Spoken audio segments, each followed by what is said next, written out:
بسم الله الرحمن الرحيم maanta oo sabti ah oo taariikhduna ay tahay 27 July 2019 madaxweynaha dawladda Puntland mudane Siciid Cabdullaahi Deni waxa uu kulan la qaatay xubnaha matalayaasha ururada bulshada rayidka ah ee Puntland waxa ay ka wada hadleen xaaladda guud oo iska xog wareysteen ururada bulshada rayidka waxa ay soo dhaweeyeen golaha sare ee la talinta ee madaxweyne Deni uu magacaabay oo ay ku tilmaameen taasi inay muujinayso sida madaxweynuhu uu talada uga qayb gelinayo bulshada oo uusan kaliya isugu koobin ay ururada bulshada rayidka ay sidoo kale ay amaaneen qorshayaasha u qabsoomay madaxweynaha uu kala muhiimadooda u kala hormariyay oo ay kamid tahay dhismaha ciidamada la dagaalanka musuqmaasuqa iyo dardargelinta qorshayaasha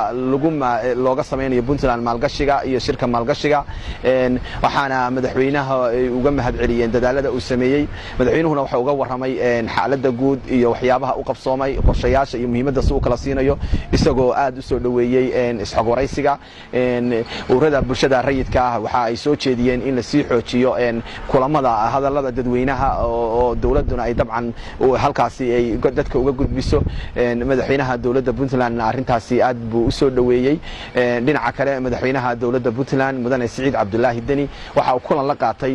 gudida qabanqaabada shirka maalgashiga ee Puntland oo qorshuhu uu yahay inuu qabsoomo 15 ilaa 17 bisha September 2019 shirkaasi oo gudidii madaxweynaha ay maanta kala warqaateen ay sheegeen in qabanqaabadu ay si fiican u socoto qorshayaasha ay dejiyeen sida wax u qabsoomayaan ilaa iyo haatan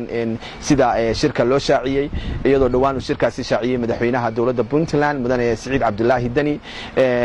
shirka waxa ka qayb gali doona maalgashiga oo ah fursad Puntland lagu iibgeynayo adduunkana looga gadayo si maalgashi looga sameeysto iyadoo shirkaasi ka soo qayb galayaan maalgashadayaal Soomaaliyeed iyo ajaanibba muhiimaduna ay tahay in wax kasta ama fursad kasta oo maalgashi oo ka jirta Puntland in adduunka loo soo bandhigo si ay qayb uga qaataan maalgashiga waana qorshayaasha ugu waaweyn haatan madaxweynuhu uu shaaciyay in la qabanayo taasoo aad loo soo dhaweeyay aad iyo aad u mahadsantiin